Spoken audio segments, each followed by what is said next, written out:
बिस्मिल्लाहिर्रहमानिर्रहीम।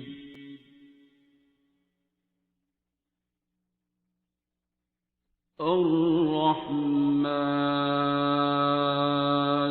वालेकुम अस्सलाम। अपना नाम बताओ। जी वालेकुम अस्सलाम बेटा। सर आपको देख के भी तो मेरी हार्ट बीट ऊंचा बोलिएगा। नाम क्या है आपको? अस्मा। हाँ जी? अस्मा अस्मा अस्मा। जी सर। और किन के थ्रू आई हैं? सर मैं आयशा जी के थ्रू आई हूँ। आयशा जी के थ्रू आए हो? अच्छा जी, फरमाएं कैसे सर आना ये हुआ? बात आपने मुझे ख्वाब में भी पूछी थी एक हफ्ता पहले। ख्वाब में क्या पूछा था मैंने? ख्वाब में मैंने आपको देखा तो ऐसे ही हम बैठे हुए थे जैसे अभी हम बैठे हुए हैं, बल्कि इससे ज़्यादा करीब थी मैं आपके। तो आपने मुझसे पूछा कि आपने दुआ की भी है? मैंने कहा हाँ जी आयशा जी ने करवाई थी। कौन सी आयशा जी? इतनी आयशा, जैसे अक्सर आप ऐसे कह देते हैं। तो मैंने आपको बताया कि आयशा नजम जी ने। तो आपने कहा अच्छा चलिए आंखें बंद कर लें अब, और आपने मेरे सर पे हाथ रखा और मैं वहीं गिर गई। अच्छा। हाँ जी। और उसके बाद मुझे कुछ ऐसी पिक्चर्स नज़र आई, काफ़ी ज़्यादा थी लेकिन एक याद रह गई। खाना काबा के ऊपर बस मुझे थोड़ी आग सी नज़र आई, और उसके बाद काफ़ी लंबा ख्वाब चला लेकिन याद नहीं, बस इतना याद था। सर मैंने दुआ की थी मई में, आयशा जी ने करवाई थी। फर्स्ट सेशन उनके घर थेरेपी सेशन लिया था मैंने। अभी ज़्यादा टाइम तो नहीं हुआ। तो सर लास्ट इधर बैठे हुए दो बातें याद आई जो अभी तक नहीं याद थी। पता नहीं क्या था, वैसे मुझे आज ही याद, अभी यहाँ ही आई। सर मेरा 1 साल पहले अगस्त में सर्जरी हुई प्रोस्टेट ग्लैंड की, और पता चला कि वो कैंसर है, लो ग्रेड कैंसर है।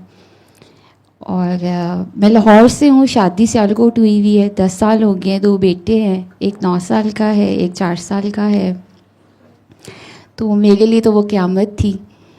मैं वहाँ से यहाँ अपने पेरेंट्स के घर अभी तक हूँ। पैरोटिड ग्लैंड की सर्जरी जी, आपकी हुई किस जी। साइड की? राइट राइट की हुई थी। तो उसमें पता चला कि कैंसर है अंदर? सर उससे पहले डायग्नोज ही नहीं हो रहा था। कुछ डॉक्टर्स के पास गई, वो किसी ने मजाक भी बनाया कि कोई ऐसी दर्द नहीं है आपको। और 2-2.5 माह तो सियालकोट में या लाहौर? सर लाहौर में उमर हॉस्पिटल, हर हॉस्पिटल में मैं गई। तो उसके बाद सर सियालकोट के एक डॉक्टर ने मुझे कहा कि आप ना अपना अल्ट्रासाउंड कराएं। मैंने वहाँ अल्ट्रासाउंड कराया तो उनको कुछ सस्पिशियस लगा। तो फिर बस यही ऐसे शुरू हो गया। कुछ डॉक्टर ने कहा कि टीबी है, काफ़ी मुझे ड्रिप्स वगैरह लगती गई। फाइनली एक ईएनटी स्पेशलिस्ट के पास गई, वो हेड एंड नेक सर्जन थे। उन्होंने कहा आप एमआरआई कराओ। उसमें जब उनको नज़र आया तो उन्होंने कहा इसकी सर्जरी होगी, लेकिन मैं भी ये नहीं बता सकता ये सुपरफिशियल है या डीप है, तो ये तो सर्जरी के बाद बताऊंगा। 2-3 घंटे लगेंगे। नेशनल हॉस्पिटल में सर्जरी हुई मेरी। नवीद असलम साहब तो नहीं थे? जी बिल्कुल। आपने हेड एंड नेक सर्जन का है और अप्रोच सिर्फ बोली है तो देखो मैंने पहचान ली। सर मेरे लिए तो वो फरिश्ता थे। नहीं वो वैसे देखने में भी फरिश्ते फरिश्ता ही हैं, बोलने में भी फरिश्ते जैसे। बहुत। मेरा तो बड़ा आधा अच्छा दर्द दूर हो जाता है उनके पास जाके। महंगा सर्जन है लेकिन वो डिजर्व करता है जितना प्यार से सर्जरी जिस तरह की वो करता है। सर उन्होंने मुझे कहा कि 2-3 घंटे लगेंगे, लेकिन उन्होंने मेरी सर्जरी पे 5 घंटे लगाए। और जब वो मुझे नेक्स्ट डे मिलने आए तो उन्होंने मुझे कहा कि आप बहुत यंग हो और पढ़ी लिखी हो, तो मैं आपको बताऊं कि आपकी सर्जरी कॉम्प्लिकेटेड थी। और बस अच्छा इंप्रेशन नहीं आया। लेकिन मेरा फिर भी जहन उस तरफ नहीं गया कि ये शायद कैंसर की बात हो रही है। मेरे घर वालों को पता था, मेरे हस्बैंड सबको वो बता चुके थे, लेकिन उन्होंने कहा कि हम वेट करेंगे रिपोर्ट का। तो सर जिस दिन रिपोर्ट आई तो वो हम सब के लिए क़यामत थी। था लो ग्रेड। और उसके बाद मेरी 6 वीक्स के बाद रेडिएशन स्टार्ट हुई। सर 6 वीक्स के बाद ये हुआ कि मेरा एमआरआई जब हुआ शौकत खानम से ही, लिबर्टी से, तो उन्होंने कहा उसमें रिपोर्ट में ये था कि आपका सर्जरी ठीक नहीं हुई है, दोबारा सर्जरी कराएं। एक और इत्तेफाक हॉस्पिटल में और सलीम मेमोरियल के डॉक्टर थे, उन्होंने तो मुझे बहुत बुरी तरह डांटा कि एक ही हेड एंड नेक सर्जन नहीं है, आप इनके अलावा आप चले। और मुझे रेफ़र भी सर नवीद ने ही किया था उनका। तो उन्होंने कहा और किसी सर्जन के पास जाके अपनी सर्जरी, अपनी नर्व को सेक्रीफाइस करें। सर नवीद ने मुझे बताया कि आपका जो ट्यूमर था वो फेशियल नर्व के ऊपर था, तो आप यंग हो, 2 बच्चों की माँ हो, तो मैं ये आपके साथ नहीं करना चाह रहा था, तो मैंने उसको कॉम्प्रोमाइज़ नहीं किया। तो ये है कि आपको फेशियल ये जो मुझे वीकनेस थी बहुत देर तक रही, अभी भी है, और फिर मैंने थेरेपीज़ वगैरह मेरी होती रहीं, बेहतर हो गया। तो जब मेरा MRI हुआ 6 वीक्स के बाद, तो ये सारा उन्होंने कहा कि अभी तो आपकी रीसर्जरी होनी चाहिए। तो सर नवीद के पास हम गए। सर नवीद ने कहा कि आप परेशान हो, मैं करता हूँ कुछ। उन्होंने अपने रेफरेंस के थ्रू एक मुझे डॉक्टर बताए सलीम मेमोरियल में रेडिएशन के लिए। उन्होंने कहा हमें किसी रिपोर्ट की ज़रूरत नहीं है, मुझे यकीन है मैंने क्या किया है, तो आप बस जाके रेडिएशन करवाओ। तो सर मेरी रेडिएशन स्टार्ट हुई, तो मैंने वो डॉक्टर से कहा कि मैं एक दफ़ा MRI कराना चाह रही हूँ आपके हॉस्पिटल से। उन्होंने कहा ठीक है आप करा लो। सर अभी बैठे हुए ये याद आया मुझे कि मैं सुगर रहमान थेरेपी की थी, लेकिन वो 7 दिन में एक बार की थी। वो मुझे किसी ने दुआ नहीं कराई थी, मेरे बस वो कार्ड जो हम ज़्यादा सोशल मीडिया पे देखते हैं, और उसमें ये नहीं मुझे पता था कि पानी आपने बाद में पीते रहना है। तो वो बस मैंने 7 दिन कर ली, और उसमें मेरे साथ यही होता था उसके बाद कि एक MRI में रिपोर्ट कुछ और होती थी और दूसरे में मैं कराती थी। जब सलीम मेमोरियल से कराई तो उसमें कुछ भी नहीं था। तो वो सर कहने लगे कि जो रिपोर्ट जिसने रिपोर्टिंग की है वो उसको नहीं पता चलता MRI में कि ये स्कार है या कुछ ट्यूमर था, तो इस वजह से उन्होंने ऐसी आपको रिपोर्ट बना दी है। तो मेरी रेडिएशन स्टार्ट हो गई, 33 सेशंस हुए, और सर उसमें भी अल्हम्दुलिल्लाह मुझे कोई इतनी कॉम्प्लिकेशन नहीं आई जो सर एक्सपेक्ट कर रहे थे कि रेडिएशन से हो जाती है प्रॉब्लम, वो मुझे उतनी सीवियर नहीं हुई थी। और नवंबर में मेरी रेडिएशंस कंप्लीट हो गई, और सर उसके बाद मैं फरवरी में गई उम्रे पे। बचपन से ही मेरे फादर जो है वो हम बच्चों को सिर्फ मदीना शरीफ लेके जाते, तो कहते थे जो लेना है ले लो, मदीना शरीफ की बरकत है, कभी इनकार नहीं किया। और बचपन से ही मैं सिर्फ एक की उम्रे के लिए बस गई हूँ, अभी तक मैंने हज नहीं किया। तो वो मुझे लेके गए थैंक यू के लिए, हम गए सब पूरी फैमिली हम गए, और वहाँ से जब मैं आई तो मेरा प्लान यही सर ने किया हुआ था कि हम मार्च में पेट CT स्कैन कराएंगे। सो वो मेरा हुआ, रमज़ान शरीफ ही था, स्टार्ट हुआ था, और वो क्लियर था, उसमें था कि कोई डिज़ीज़ नहीं है, बस 1-2 लिम्फ नोड्स उनको लगे कि स्वेलिंग है। मैंने वायरल इन्फेक्शन मुझे काफ़ी सीवियर था, तो सर नवीद ने फिर मुझे कहा कि आप अभी वेट करो और 4 to 6 वीक्स के बाद आप एक अल्ट्रासाउंड कराओ, MRI कराओ। सर अल्ट्रासाउंड हुआ, फिर उनको कुछ सस्पिशियस लगा, सर ने कहा कि अब आप MRI करा लो। MRI भी ठीक आया। उसके बाद सर परेशान हो गए, कहने लगे कि मेरे लिए परेशानी की बात है कि एक अल्ट्रासाउंड में आ रहा है सस्पिशियस, कुछ है उनको नज़र आया है, और वो भी सर ने ही मुझे रेफ़र किया एजनाटिक्स। अब सर मेरे साथ खुद गए अल्ट्रासाउंड करवाने, और उन्होंने ये देखा कि टूवर्ड्स एयर कैनाल, क्योंकि मेरा कान बंद था, खुलता था बंद होता था, दर्द होती थी बहुत ज़्यादा, और ऐसे ही एकदम आँख में दर्द, चीक में, इस तरह मुझे बहुत सीवियर दर्द होती थी, शार्प पेन होती थी। सर मेरा FNAC हुआ, FNAC में भी आया कि अभी डिज़ीज़ है, सेल्स मिले हैं उनको। सर एक ने फिर कहा अब आप आगा खान रिपोर्ट भेजो अपने सैम्पल्स, क्योंकि एजनाटिक्स से ही करवाई, तो सर डाउट में आ गए। फिर दोबारा आगा खान गया। जब आगा खान मिल गई तब मैंने सुगर रहमान थेरेपी स्टार्ट की थी मई में। तो सर उसके बाद मैंने कोई स्कैन नहीं करवाया अभी तक, और वो बस फाइल ऐसे क्लोज़ कर दी है। लेकिन घर वाले जो हैं, भाई जो है, वो रोज़ याद कराते हैं कि अब तुम्हें हमने पकड़ के लेके जाना है और टेस्ट होना चाहिए। अभी ही बैठे याद आया कि जब मैंने सुगर रहमान कर ली थी, मैंने हिजामा कराया था, और वो भी अभी आप ही की वीडियो देख रही थी जिसमें आप कह रहे थे कि 2 कश्तियों में सवार जो थे, ये खैर मुझे बात आयशा जी ने बता दी थी। लेकिन जब मैं फ़र्स्ट टाइम सेशन लेने गई तब मुझे ये नहीं पता था कि आप और आयशा जी एक ही सिलसिला है। मुझे था आप और हैं और वो और पे मतलब पैगाम एक है। तो सर ये अभी तक तो मैंने टेस्ट नहीं कराया, अब ये मैं दुआएं करा रही हूँ। अभी तो 2-2.5 माह हुए हैं, ज़्यादा लोगों को नहीं करवाई है। दुआ कराती हूँ और अभी मुझे दर्द भी होती है मेरे कान में, मेरा कान बंद हो जाता है। मुझे आयशा जी ने कहा आप ना कसीदा बुगदा शरीफ सुनो। मेरी तबीयत बहुत ख़राब थी, मेरे सर में दर्द था, मुझे बहुत शार्प पेन होती थी और उन्होंने मुझे कहा कि आपने ना तसव्वुर ये करना है कि आप हज़ूर सल्लल्लाहु अलैहि वसल्लम के लैब पर आपने सर रखा हुआ है, तो आप कसीदा बुगदा शरीफ 7 दिन सुनो। सब मैं सिर्फ 2 या शायद 3 दिन ही सुन पाई थी और मैंने उनको बताया कि मैं जब भी सुनती हूँ मेरी तबीयत ख़राब इस तरह मुझे बहुत रोना आता है और मैं अपने आप पे काबू नहीं, मुझे बात बात पे रोना आ रहा था वो 2-3 दिन। मैंने उनको बताया कि मैं तो लैब तक क्या जाती, मैं तो उनके कदमों से ही ऊपर नहीं उठ पाई थी और मैं एक ही बात कह रही थी कि मुझे माफ़ कर दें।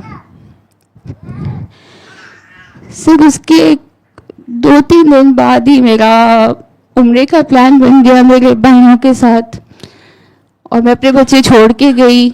कभी ज़िंदगी में इस तरह अकेले मैं नहीं गई हूँ, पूरी फैमिली के साथ जाती रही हूँ और मैं मदीना शरीफ चली गई। गए ही हम डायरेक्ट मदीना शरीफ। सब वहाँ जितने दिन रही, कुछ दिन 2 बार भी राजुल जन्ना की ज़ियारत की मैंने।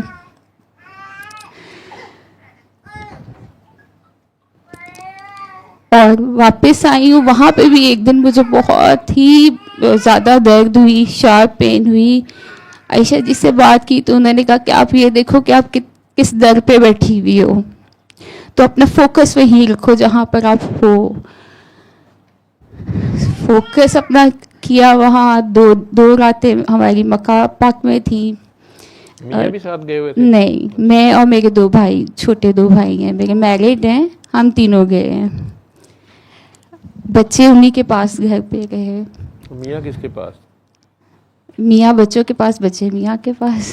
बच्चे मियां के पास कि अम्मी के पास? सर इधर अम्मी, उन्होंने 2 दिन के लिए बच्चों को सियालकोट ले गए थे, बाकी इधर मेरी अम्मी थी, भाभियाँ हम बचपन थी। से यही सुनते थे, हमारे गांव में कई बार जाते थे गर्मियों में, तो अचानक पता चलना कि फलां अंकल या आंटी या बूढ़े जितने थे गांव में या बुजुर्ग बहुत बीमार हैं। तो गांव हमारा काफ़ी बड़ा गांव है, लेकिन चूँकि बहुत पुराना है और सारे इंटरलिंक्ड हैं, रिश्तेदार ही हैं, एक दूसरे को जानते हैं और किसी के घर भी जा धमकते हैं। अब तो खैर वहाँ भी बड़े बड़े घर बन गए हैं। तो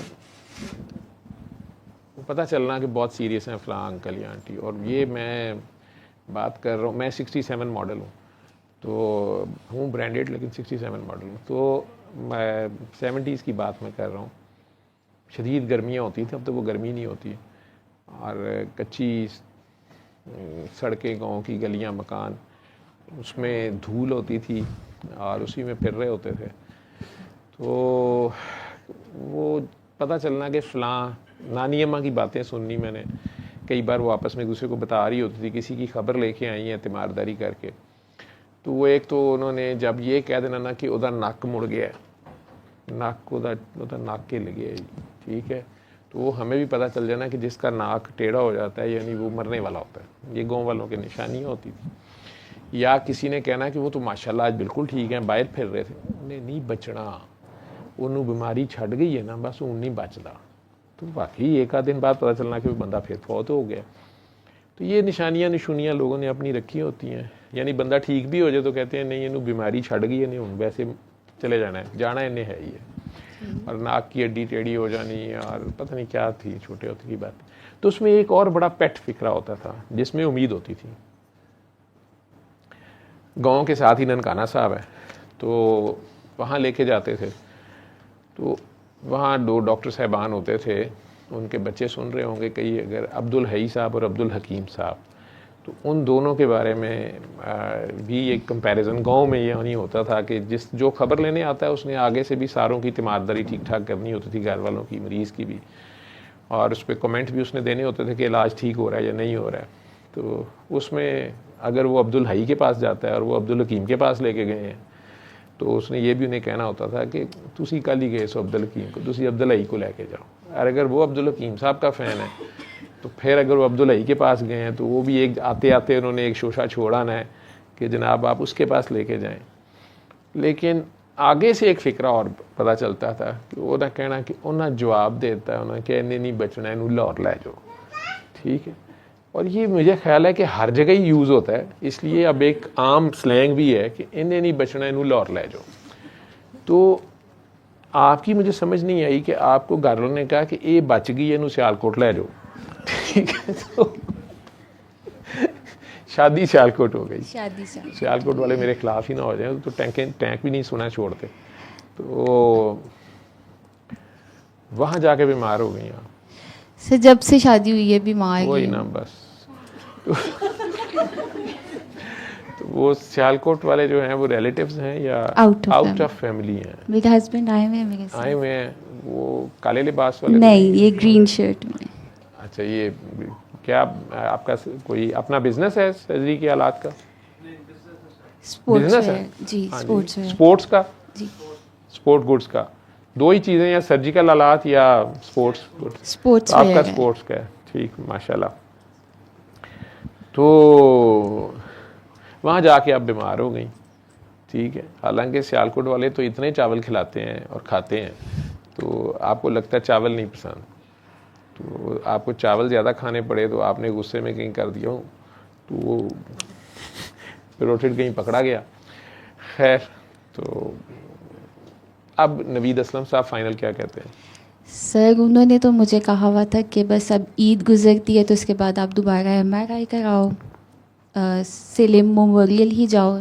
वो मेरे थे डॉक्टर तस्कीर अब्बास, सर ने ही रेफ़र किया था। आपको अब शिकायत किया है डॉक्टर से दर्द होती है, कान खुलता है, बंद होता है, और जैसे ये फेशियल नर्व है वहाँ मुझे सारी दर्द होती है। दर्द होती है, जो फेशियल नर्व की डिस्ट्रीब्यूशन है सारी, उसमें अचानक दर्द की लहर उठती है। लहर उठती है, होती नहीं रहती, लेकिन जब होती है बहुत शदीद होती है, एकदम करंट सा। तो कभी वो आँख वाली साइड पे, ये पूरी साइड, कभी ये साइड पूरी की पूरी, और कान बंद हो जाता है। ये जुबान का कोई हिस्सा भी सुन्न हो जाता है या उस पे टेस्ट का कोई मसला आता है? सिर्फ टेस्ट का जब रेडिएशन हो रही थी तब हुआ था, लेकिन वो अल्हम्दुलिल्लाह रिकवर हो गया मेरा। ठीक, तो अब आप मदीना मुनव्वरा से भी हो आई, अल्हम्दुलिल्लाह। आयशा बाजी ने दुआ भी करा दी, आपने कसीदा बुर्दा शरीफ भी सुन लिया 7 दिन?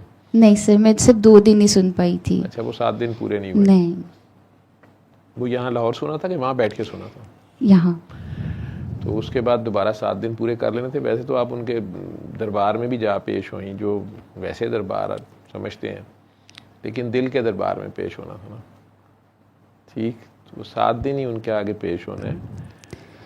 उनसे कहना कि बस उनकी गोदी में सर रख दो, शर्मिंदगी के साथ। मेरे से गलती हुई होगी, मैंने किसी बड़े के साथ कोई ज़ुबान चला दी है अगर, या कोई गुस्सा दिखा दिया है, कोई जेस्चर कर दिया है किसी ऐसे बड़े के आगे जो आपको बड़ा पसंद है, कोई आपका काका काकी है,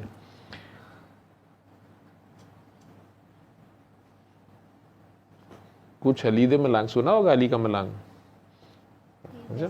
थोड़ा सा टर्म सुनते हो ना जी। गाने कलाम भी बने हुए, मैं ते अली दा मलंग, मैं ते अली दा, ठीक है। कुछ हुसैन के मलंग होते हैं, कुछ नबी के मलंग होते हैं। सर ये इस जर्नी में ये था कि शुरू से ही मुझे करबला जाने का बहुत शौक़ था।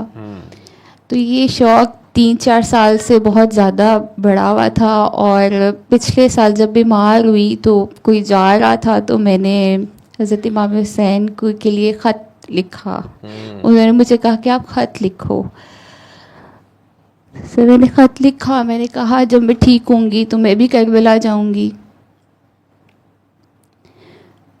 तो सर जब मैं फरवरी में उम्रे से वापस आई तो साथ ही पेट स्कैन और ये सब कुछ स्टार्ट हो गया, और दोबारा सेल्स मिले उनको। तो अब डॉक्टर नवीद ने तो यही कहा आप MRI करा लो और ईद के बाद करवा के आप मेरे पास आना अब। तो मैंने फिर उसके बाद कुछ भी नहीं, कोई टेस्ट नहीं कराया। आप बीच में ठीक होते हो, बीच में फिर एकदम से अलामात आती हैं, जी, दर्द होती है, जी। एकदम से यहाँ से कोई तार खींचता लगाता है, है। करंट लगता है, सिर्फ खींचता है ना। मदीना शरीफ में से एक दिन मुझे दर्द हुई है, और उसके बाद जो मेरे कान में वो पॉपिंग साउंड सी आती थी, मैं कुछ सॉलो करती थी तो मेरा कान खुलता था, बंद होता था, वो बिल्कुल ठीक रहा 3-4 दिन। और मैं बार बार देखती थी कि ठीक है, खुद सॉलो करके या टेस्ट करती रहती थी अपने आप को, तो वो ठीक था। तो अब सही, एक तो ये कि जब मैं दुआ भी किसी को करवाती हूँ तो मेरी तबीयत ख़राब होती है। मैं जब उर्स पे भी गई तो मैं आपके बिल्कुल पीछे 6th या 5th रो में थी, मैंने मास्क लगाया हुआ था, और बस आप सबके सर पे प्यार भी दे रहे थे, तो मुझे बस साथ साथ ये भी कह रहे थे कि यहाँ खड़े ना हो। तो अब मैं कंफ्यूज थी, अब इनकी कौन सी बात मानूं। एक तरफ कह रहे प्यार भी सबको दे रहे हैं सर पे, और दूसरी तरफ कह रहे हैं यहाँ से चली भी जाएं। तो फिर मैं चुप करके बाहर चली गई और जाके आयशा जी को कहा कि सर से मिलना है, लेकिन बाहर आ गई हूँ अब। तो उन्होंने कहा बाहर जाके खड़ी हो जाओ क्योंकि रश बहुत ज़्यादा है, तो हो सकता है आपकी मैं इसलिए मुलाकात। कह रहा था जी जी कि आप सर। यहाँ से चले जाएं जी। कि लंगर खवातीन के लिए शुरू हो गया था, और सर जेंट्स को जगह नहीं और थी। जेंट्स ने अंदर आके दुआ नहीं की थी। जी, जी। वो सारे जेंट्स वो हॉल में बैठे हुए थे। जी कैमरा मैंने बाद में देखा है उसमें रिकॉर्डिंग में कि उधर के कैमरे में भी वो मर्द हजरात, पूरा हॉल वो भरा हुआ था, वो सारे अब वेट कर रहे थे कि हमने भी अंदर आके दुआ जी। करनी। तो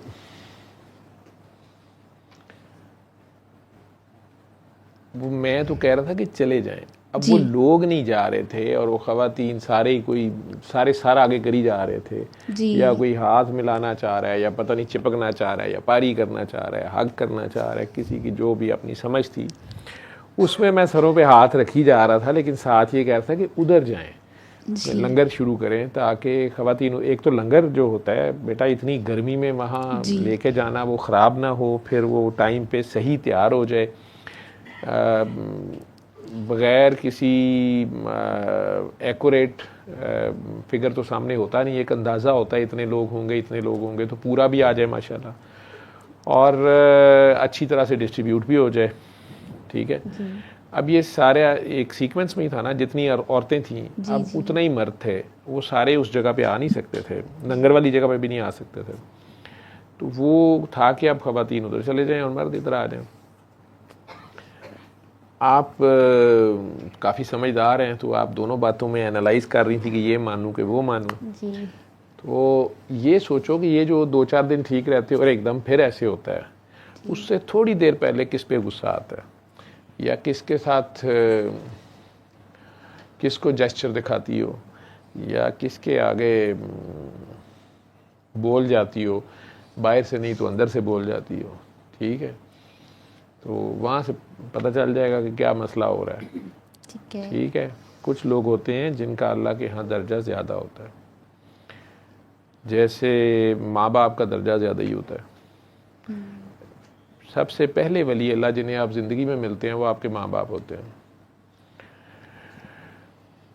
आपके माँ बाप हों या आपके खावंद के माँ बाप हों, माँ बाप ही है ना। आप खुद माँ हो, तो आपको पता है कि ये किन मराहिल से गुजरता है बंदा। 9 महीने क्या क्या पापड़ बेलने पड़ते हैं। फेवरेट चीज़ की खुशबू भी अब अच्छी नहीं लग रही होती, अजीबो गरीब चीज़ें खाने को दिल करता है, और कुछ नहीं तो मिट्टी खाने को दिल करता है। ठीक है। लेटने पे सांस खराब है, बैठने पे आवाज़ आ रहे हैं, जिस्म फिगर का कुछ हाल हुआ है। वो 9 महीने, और फिर बड़ी तकलीफ़ से दर्द में वो सारा, और जान पे खेल के सर पे कफन बांधा होता है माँ ने, जब वो बेबी पैदा हो रहा होता है उसके साथ कुछ भी हो सकता है। एक बहुत बड़ी ड्यूटी है। इस सारे मराहिल से गुज़र के तो पाँव में जन्नत आती है। तो वो पहला जो वली अल्लाह जिससे बच्चा मिलता है वो उसके माँ बाप होते हैं। जी। अब बाकी पैदा हो गई किसी घर में बेटी, तो अपने अब्बू के घर वो 20 साल रहे, 10 साल रहे, 15 साल रहे, 25-30 साल रहे, जन्नत उसके पैरों के नीचे नहीं आती। एक साहब ज़िंदगी में आते हैं, उनके प्यार करने की वजह से ये जन्नत पैरों में आ जाती है। अब्बा के घर रहते नहीं आती, तो वो आपका इतना प्रमोशन हो जाती है आपका उन साहब के टच से, ठीक, तो उनका क्या दर्जा होगा। कई लोग होते हैं वो नहीं, उन्होंने शरीर लिबास पहनना होता है, हाफ स्लीव शर्ट पहनी होती है लेकिन ग्रीन रंग की पहनी होती है, तो अब वो जो नबीदा मलंग है उसके सामने उस हैंदे मलंग ने पंगा नहीं करना होता। सर जब उन्होंने सूरह रहमान की ना, मैंने जब मई में आयशा जी के घर अटेंड किया तो उनके काफ़ी मसले थे, उनके अपने बिज़नेस, भाइयों के बहुत मसले थे। इनकी वालदा के इंतकाल हुआ जनवरी में, तो उसके बाद जॉइंट फैमिली सिस्टम आपको पता है, तो सिर्फ उन्होंने दुआ की। 3-4 दिन बाद वो तो बहुत खुश थे, जाके सियालकोट बैठे हुए थे, सब ठीक हो गए। बात समझ आ गई जी ठीक है। तो अब आप सोचें कि जिस बंदे के टच से आपके पैरों में जन्नत आ गई, ठीक, उसके माँ बाप का क्या दर्जा होगा और उसका अपना दर्जा क्या होगा। सर जब मेरी शादी हुई तो इनके वालिद का उससे पहले इंतकाल हो गया हुआ था, लेकिन 10 साल से मेरी ये रूटीन थी कि जब मैं सुबह उठती थी ना, तो उनको थोड़ी एजेड थी और उनको मेरे हाथ का खाना बहुत पसंद था। उनकी प्रेफरेंस होती, जैसे बुजुर्ग होते हैं वो बहाना कोई होता है कि कुक ने अच्छा नहीं बनाया, तुम बनाओ, या मेरी ये फेवरेट चीज़ है। इनके अब्बू का वो करती थी हर थर्सडे, तो अक्सर मैंने उठना तो उठते ही मुझे देख के उन्होंने कहना आज तुम मेरे लिए गुड़ वाले चावल बना दो, तो मैंने बना क्या ना सियालकोटी ना चावल नहीं हाँ जी मेरा जी ऐसे वो मेरे वाले साहब कहते होते हैं कि रूढ़ी पे भी चावल पड़े होंगे वो नहीं छोड़ने, ऐसे है। तो अच्छा खैर आगे चलते। तो सर ये था कि मुझे दुनिया में चावल मशहूर हैं यहाँ के, जी जी बहुत अच्छे बनते हैं ब्लडी कर्नल चावल हैं लेकिन जी जी कर्नल नहीं है, लेकिन है वो ज़रा रैंक्ड चावल है जी। तो सर ये था कि मुझे अचीवमेंट लगती थी कि जब वो पेट भर के खाना खाती थी, मैं कुछ बनाती थी तो मुझे बहुत खुशी होती थी, और मेरी दुनिया सिर्फ यही थी कि मेरे बच्चे अच्छा खाना खा रहे हैं। वो अच्छा खाना जब खाती थी तो मैं बहुत अच्छा सुकून से सोती थी कि उन्होंने खाना अच्छा खाया है, तो प्यार भी करती थी। लेकिन से जॉइंट फैमिली सिस्टम में वो फिर एक मुझे ये लगता था कि जब कोई ऐसी कोई मेरे अगेंस्ट बात होगी तो वो अब से वो हयात नहीं है, तो मैं खैर बहुत मसले हो जाते हैं रहते हुए। अब मुझे ख्वाब में कई दफ़ा आई हैं, जब उनकी डेथ हुई तो मैं ज़्यादा देर तो नहीं वहाँ रह सकी, बहुत सर्दी थी और तब मेरी रेडिएशन अभी ख़त्म हुई भी थी। फ़िक्र करती थी, प्यार भी करती थी मुझसे, बहुत करती थी, और मैं भी कोशिश करती थी, लेकिन कभी हो जाता था कि घर की ऐसे कोई बात हो जाती थी कि जिसमें मैं अपनी बात उनको बताती थी, तो वो मुझे हमेशा यही कहती थी कि तुम चुप रहा करो, तुम ना किसी को जवाब ना दिया करो, तुम जो वो वैसा है मुझे उसका पता है, लेकिन तुम ना कुछ कहा करो, उनको कुछ तुम चुप कर जाया करो। तो तब से ये लगता था कि मुझे ही चुप करा दिया जाता है, चुप कराते हैं, सिर्फ वही अपनी गलतियाँ समझ आती हैं।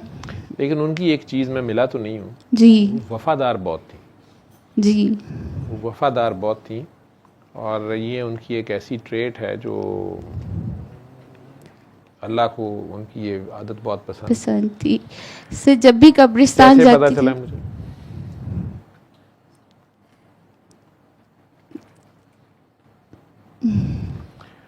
आप हर जुमेरात को अपने सास और ससुर की खातिर किसी भूखे को खाना खिलाया करो और उन्हें कहा करो कि मेरे सास और ससुर जो हैं उनके लिए दुआ कर दो, या उसे ना भी कहो, उसे तो प्यार से खाना खिला दो और दिल में कहो कि या अल्लाह करीम इसका सवाब मेरे इस नेकी का सवाब जो है वो मेरे सास ससुर को दे दो। जो बंदी अपने खामन के फौत होने के 8-10 साल बाद भी जुमेरात के जुमेरात खाना खिला रही है किसी को, कर रही थी ना, जी, ठीक है, उसको किस सास का डर था, किस ससुर का डर था, किस लालच में खिला रही थी वो? सर जब ये थेरेपी मैंने स्टार्ट की तो जब पता चला कि प्रैक्टिकली करना है तो सर 2 महीने हो गए हैं।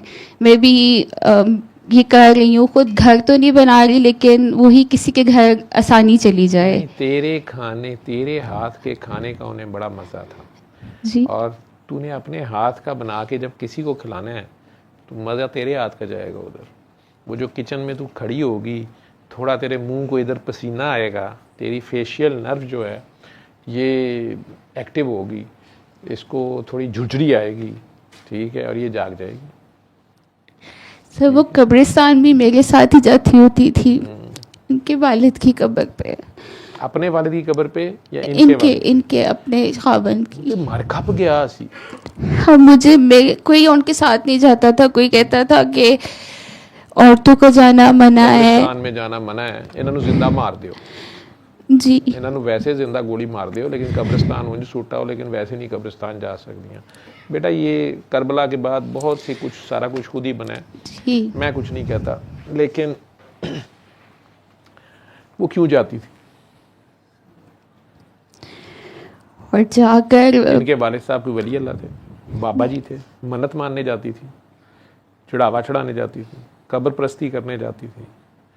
उस शख्स ने उसे कौन सा ऐसा प्यार दिया कि वो इतने साल बाद भी उस गले सड़े मुर्दे को या उस कब्र को या उस कब्रिस्तान में जहाँ दिन में से गुजरते हुए डर आता है, ठीक है। वो अलहदा बात है कि हमारी ऐसी दिलेर कौम है कि इन्हें तो अब रात को भी कब्रिस्तान से डर नहीं आता, जाके मुर्दे का भी कफन उतार लाते हैं। और ये आपने लाइव में बता दिया है कि आपको मैं ख्वाब में नज़र आया था जी, पिछले हफ्ते देखा। पिछले हफ्ते उस बेचारे का कारोबार 4 पैसे हैं उसके, आपको पता है हुकूमत ने ख्वाब देखने पे टैक्स लगा दिया। उन्होंने कहा जी ये ख्वाबां च करोड़पति हो जाते हैं, ठीक है। तो जो साजे गामे साके ने उन्हें कहना ख्वाबियां के ऊपर भी टैक्स ला दो। तो आपने अगर ख्वाब देखा भी अच्छा ख्वाब, ठीक है, अब मुझे अगर बताएगी आप मेरे ख्वाब में आए थे, मैंने आइंदा जो मुझे कहेगा मेरे ख्वाब में आए थे, मैं तो वह टैक्स लाना, ठीक है, आन जान का किराया, रिटर्न टिकट, ठीक है, ये मुझे देना पड़ेगा तुम लोगों को, क्योंकि ये तो सबूत होगा कि मैं गया था अपने खर्चे पे और अभी तक आपने TADA नहीं भेजा। और आपको पता है मैं शुक्रिया नहीं देता, ठीक है। मनशा भाई ने लोगों को बताया कि ये सिर्फ शुक्रिया नहीं देता, ठीक है। तो बड़ी मेहरबानी, ख्वाब वेख लो तो दसिया ना करो, नहीं तो टैक्स लग जाएगा, ठीक। वो सारी दुनिया की औरतों से सवाल है मेरा, जो यहाँ बैठी हो, जो सुन रही हो, वो औरत हर जुमेरात के जुमेरात किसी भूखे को खाना खिलाती, मोहल्ले में किसी घर खाना भेजती होंगी या किसी भी को? सर घर पे हेल्पर्स होते थे, वो खा लेते खिला थे, देती थी, या कोई इनके गांव की थी, एक उनकी बेटी बनी हुई थी, वो आ जाती थी तो उनको उसको दे देती थी। वैसे भी वो बहुत ज़्यादा हेल्प करती थी। कितने बच्चे हैं उनके? 9, 8 बेटे 1 बेटी। कितनी उम्र थी उनकी? 75 होगी, 70s में होंगी। कितनी बीमारियां थी उन्हें? सर उनका हार्ट जो है ना, जब मेरी शादी हुई उसके 1 साल बाद उनको हार्ट अटैक हुआ, तो लाहौर, शादी के 1 साल मेरी बाद? शादी के 1 साल बाद, 1-1.5 साल बाद, के खाने खा के 1-1.5 साल बाद। तो सर वो डॉक्टर ने कहा कि इनके जो आर्टरीज़ हैं वो ब्लॉक हैं, तो ये अल्लाह ही इनको चला रहा है। तो सब ने ये डिसाइड किया कि इनकी ओपन हार्ट सर्जरी हम नहीं करवाएंगे। इतना तो मानते हैं अल्लाह को जी। जहाँ से हमें बात समझ नहीं आती, ये अल्लाह की कोई मर्जी है, हजे तक साड़ी मर्जी ना नहीं चल सकता है, साड़ी मर्जी होए तो असं हुणी बंद कर दी जी, ठीक है। तो डॉक्टरों का इलम बहुत बड़ा इलम है जी सर, लेकिन महदूद इलम है जी, ठीक है। और जो डॉक्टर जवाब दे देंगे ये मतलब नहीं होता, इसका मतलब ये नहीं होता कि अल्लाह ने जवाब दे दिया, बिल्कुल ठीक है जी सर। जहाँ डॉक्टर ख़त्म होते हैं वहाँ से तो भी अल्लाह शुरू हो रहा होता है। याद ही तब आता है, याद ही तब, उससे पहले तो डॉक्टर ही अल्लाह बने होते हैं। नौज़ुबिल्लाह, अस्तगफिरुल्लाह, तौबा तौबा, लेकिन नहीं, जाते उधर ही हैं। तो डॉक्टर आते ही याद जी। जब ज़रा दर्द हो तो डॉक्टर याद आता है, अल्लाह नहीं याद आता। लेकिन जब डॉक्टर जवाब दे देते हैं कि इन्हें नहीं बचना, और लाहौर के डॉक्टर भी जवाब दे देते हैं कि इन्हें नहीं बचना, तो फिर अल्लाह ही याद आता है जी। और वो अम्मा जी जो थी 70-75 साल की उम्र तक अपनी होशो हवास में थी, सिलेक्टिव थी। एक्टिव 2-3 दफ़ा उनको ऐसा हुआ कि हमें उनको लाहौर लेकर आना पड़ा, डॉक्टर नुमान के पास बहगिया इंटरनेशनल।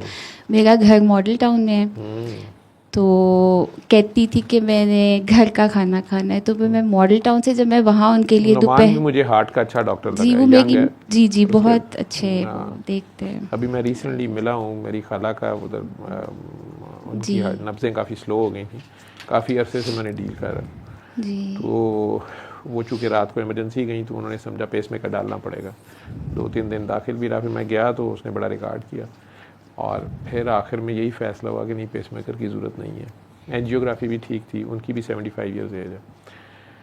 तो वहाँ मेरी पहली मुलाकात हुई। एक नुमान साहब PIC वाले हैं, वो भी हार्ट के बड़े अच्छे डॉक्टर हैं। और डॉक्टर नुमान मेरी नसीर हैं। हाँ जी, ये हमारे सीनियर उस्ताद होते थे, हमारे आर्थोपेडिक्स के सर्जन थे इनके वालिद नसीर साहब, गार्डन टाउन में नसीर हॉस्पिटल है। और इनके ही आई थिंक इन्हीं का बड़ा भाई है जो 1122 जिसने जी, अरेंज की थी, डॉक्टर रिजवान वाले। तो मुझे वहाँ जाके पता चला कि ये वो हैं, उनके भाई हैं छोटे, तो उन्हें दिखाने लाते थे। जी। ठीक। तो सर जब खाना सॉरी हाँ जी, तो अम्मा जी क्यों बीमार हो जाती थी? सर उनको हार्ट का ही इशू होता क्यों था। होता था? इतना नेक बंदा जो जुमेरात के जुमेरात और से दुरूशी बहुत पड़ती थी, दुरूद शरीफ बहुत पढ़ती थी, तो नबी की भी सगी, नबी से भी प्यार, अल्लाह से भी प्यार, अल्लाह के दिए हुए खामन से और अहले बैत से प्यार। हज़रत फातिमा ज़हरा के डेली नफल पढ़ती थी 2, माशाल्लाह। तो फिर तहज्जुद गुजार थी। और इतनी वफाशवार कि मियाँ को गए 8 साल हो गए हैं, वो कब्रिस्तान में भी नहीं छोड़ने जा रही हैं, जैसे कब्र से शादी हुई है। ठीक है, तो और उनके नाम पे खाना भी खिलाई जा रही हैं जी, उनको नेकियां भेजी जा रही हैं। जी। ठीक है, इस उम्र में तो बीमार तब होती होंगी, और अल्लाह ने 8 बेटे माशाल्लाह, और एक बेटी। जी, सब बेटों से परेशान होती थी क्योंकि से सब परेशान अपने होती अपने घरों में थे, और अक्सर शब रात और मेरे साथ इबादत करती थी, शब मेरात मेरा वेट करती थी कि ये बच्चों से फ्री हो जाए तो हम दोनों मिल के इबादत करें। 10 साल से ये रूटीन थी। तो वो परेशान होती थी कि बेटे नहीं आते। मेरे हस्बैंड मोहसिन इनके साथ बहुत अटैच थी, तो कहती थी जब तक ये रात को मुझे दुबाता नहीं है मुझे नींद नहीं आती। इनका कौन सा नंबर है? सबसे लास्ट, सबसे छोटे हैं। 8th। हाँ जी। ठीक, छोटा इसी काम के लिए माँ बाप ने पैदा किया होता है। ठीक है, वो और ये मेक और ब्रेक पॉइंट पे होते हैं, जी, या ये ले जाते हैं तो या गोडे गिट्टों से ले जाते हैं। ठीक है, तो छोटा टांगे दबाता था और उन्हें नींद आती थी। जी। तो ये माशाल्लाह इसके मसले तो हल हो गए फ़ौरन। जी। ठीक है, ज़िंदगी है ना बेटा, इसमें मसले आते ही रहते हैं, दिन रात आती है, और नशेबो फराज, कभी के दिन अच्छे, कभी की रातें, वो चलता है। फिर आपस में रहते हुए कभी बहन भाइयों से गिले शिकवे हो गए, कहीं फैक्ट्री में जूनियर्स के साथ गुस्सा कर लिया, कभी सीनियर से ज़्यादती कर बैठे, कभी सड़क के ऊपर गुस्से में किसी इमरजेंसी में जाते हुए गाड़ी वाले को उसके हार्म क्यों दिया, उसको एमी रोकी रखा, उसको जेन्युइन मेडिकल इमरजेंसी थी कोई, उसकी कोई आ ले ली। ठीक है, तो कई इस तरह छोटे मोटे मसले होते रहते हैं, लेकिन अच्छा इंसान वो होता है जिसको जितनी जल्दी खुदा याद आ जाए, नबी याद आ जाए, अली याद आ जाए, घर याद आ जाए, असल घर जहाँ जाना है। तो उन्हें भी आशा जी ने दुआ कराई और उनका मसले आप कह रही हो 4-5 दिन में ठीक हो गए, नज़र न ला दी गरीब नू। ठीक है, सर उनको आयशा जी ने सियालकोटियों का ये मसला आता है कि ये होते बड़े नाजुक मिजाज हैं। अच्छा, ठीक है, बड़ी, खैर चलो छोड़ो, पर इनके मुर्गों के बारे में एक बात कही जाती, वो नहीं कहता मैं। तो मतलब बड़े बीबे से लोग होते हैं, सादे से, तो जल्दी घबरा जाते हैं,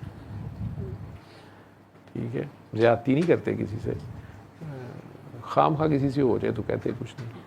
तो उसका तो अल्लाह ने फट ठीक कर दिया, उसने अपनी गलती पिक कर ली, दिल साफ किया होगा, चुप करे काम पे लग गया होगा, तो बेबे दियां दुआवां ने लईयां ने, ठीक है, इनू भाग लगने ही लगने ने, ठीक। और बेबे ढूंढ के काकी भी उसको ऐसी लेके दे गई है, बस काकी जी जरा लाहौर दा थोड़ा जिहा नखरा है, ठीक है। सर अब तो नहीं रहा, अब तो 10 साल हो गए। नहीं, अभी थोड़ा सा निकल रहा है, बीच बीच में कान कहीं फरिश्ता खींचता है कि पलट तेरा ध्यान किधर है। तो अल्लाह खैर करेगा, कुछ नहीं है तुझे, दुआ करके पानी पीती रहे, बस गुस्सा नहीं करना बड़ों वो के आता है, साथ। गुस्सा आता है तो वो फिर आयशा जी ने कहा, मुझे 2 बार ये थेरेपी करवाई, नेम थेरेपी जो अपना थी। नाम पढ़ा करो, जी। प्यार से, प्यार से अपने पढ़ा ऊपर करो। से प्यार ही नहीं आता, पढ़ती हूँ नहीं, नाम उतने तो- प्यार से पढ़ना है, उसमें की जो है ना, उसमें जो राज है, जी। वो पढ़, प्यार उसका राज है। गुस्सा ही तो बीमारी है, गुस्सा तो शराब है, शराब पी लो, सूअर खा लो, गुस्सा खा लो, बात तो एक ही है, तीनों हराम है। हराम मतलब मना है, जी। मना किस लिए है, अल्लाह का तो उसमें कुछ नहीं जाता।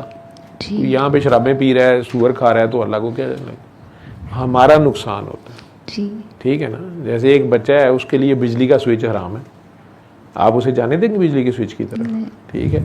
और स्पेशली इस मौसम में, जब वैसे ही हर शय जो है वो मस्तानी हुई पड़ी है, सावन के बड़े झूले, तो हर शय इस वक्त आई लव यू के मोड में है, तो खंबे दे उथों नंगो तो फड़ लेंदा है,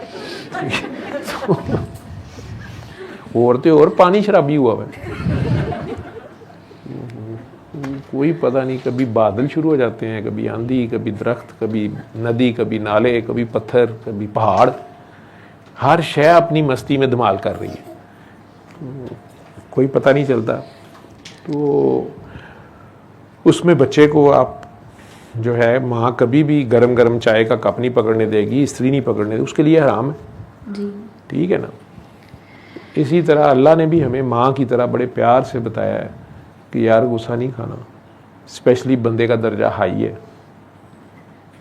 जिस मोहसिन की वजह से, देखो ना, ताइफ वाले ना बनो तुसी, नबी करीम सल्लल्लाहु अलैहि वसल्लम जन्नत लेके जा रहे हैं उनके लिए, और वो आगे से पत्थर मार रहे हैं, ठीक है।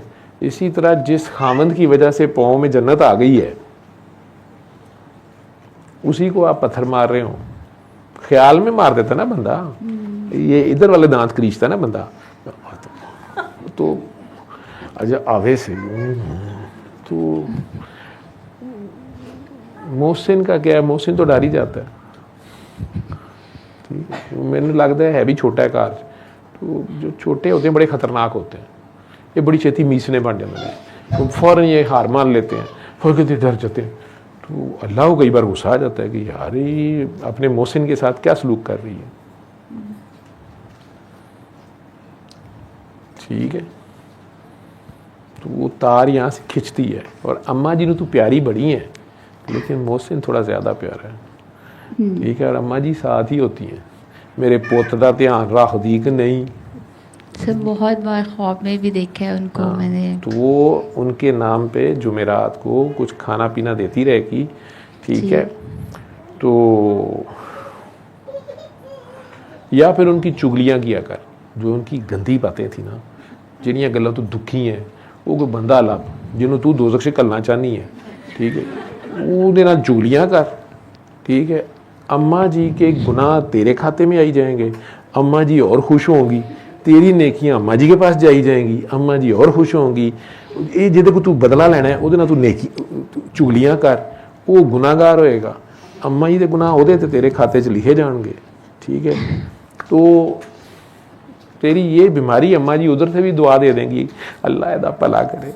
सर बहुत रोई थी जब मेरा उनको पता चला था, रिपोर्ट जिस दिन आई थी, तो बहुत रोई थी कि अस्मा के साथ ये क्यों हुआ। यानी उन्होंने दुआ कर दी ना, ठीक है। करती थी, मेरे लिए तहज्जुद में भी दुआ करती थी। तो फिर उनकी दुआएं तो तुझे लगी नहीं है। तुम्हें इतना अच्छा सर्जन मिल गया है, बड़ा महंगा है, स्मार्ट बड़ा है माशाल्लाह, दोनों मियाँ बीवी बड़े प्यारे हैं। मेरा उनसे 27-28 साल का ताल्लुक़ है, ठीक है। और मेरे तायाजाद थे, बड़े भाई थे, जज थे असलम खोखर साहब, तो उन्हें भी यहाँ कैंसर हो गया था इस एरिया में। तो पहले फैसलाबाद में वो उस वक्त रह रहे थे, वहाँ उन्होंने किसी को दिखाया, एक सर्जन थे वहाँ शाह साहब बड़े अच्छे, उन्होंने ऑपरेट किया, प्लास्टिक सर्जन सारा कुछ, लेकिन वो दोबारा कर गया। शौकत खानम आए तो उन दिनों ये शौकत खानम के विजिटिंग सर्जन थे और प्लस इत्फाक भी आते थे। तो फिर इन्हें वहाँ का किसी ने इनका बताया, इन्हें वहाँ दिखाया, फिर इत्फाक आए, मैं मिला इनसे, मैं इत्फाक होता था, तो बड़े प्यार से बोलते हैं धीमे। फिर ये शेख जायद में आ गए थे, वहाँ से रिटायर हुए हैं प्रोफेसर। तो मैं ENT में जब कोई मसला तो मैं इनके पास रेफ़र करता था, तो इन्होंने उनकी सर्जरी उस वक्त की, खैर वो कामयाब, वो सारी ग्राफ्टिंग भी की, सारा कुछ किया, लेकिन वो कैंसर उनका फैल गया हुआ था लोकल। तो बाद में उनकी कुछ अरसे बाद वो तो अल्लाह से जा मिले। मेरा नवीद असलम साहब से तब से ताल्लुक़ है। और अभी रिसेंटली मेरी नीस जो है भाई की बेटी, उसने अपने नाक के ऊपर सर्च कर ली, तो पहले तो मेरी जान खाती रही, तो मैं उसे कहता रहा तुझे कुछ नहीं है, तुझे वैसे एलर्जी है, तुझे गुस्सा उसको बहुत नाक पे रखा हुआ है, ठीक है।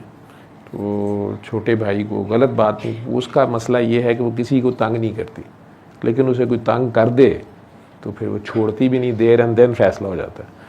तो वो मैं उसे कहता हूँ कि यार तू समझदार बंदा है, लेकिन वो बहरहाल। तो अब उसने कहा कि ताया बुआ आपको तो हर चीज़ कुछ नहीं होती है, ठीक है, हर काम में आपने कहना होता कुछ भी नहीं है। तो मैंने पढ़ लिया गूगल से, तो आप मुझे अच्छे जो है ना ENT डॉक्टर का बताएं, मेरा मसला ENT का है। मैंने कहा जी अच्छी बात है, तो मैंने नवीद साहब का बता दिया।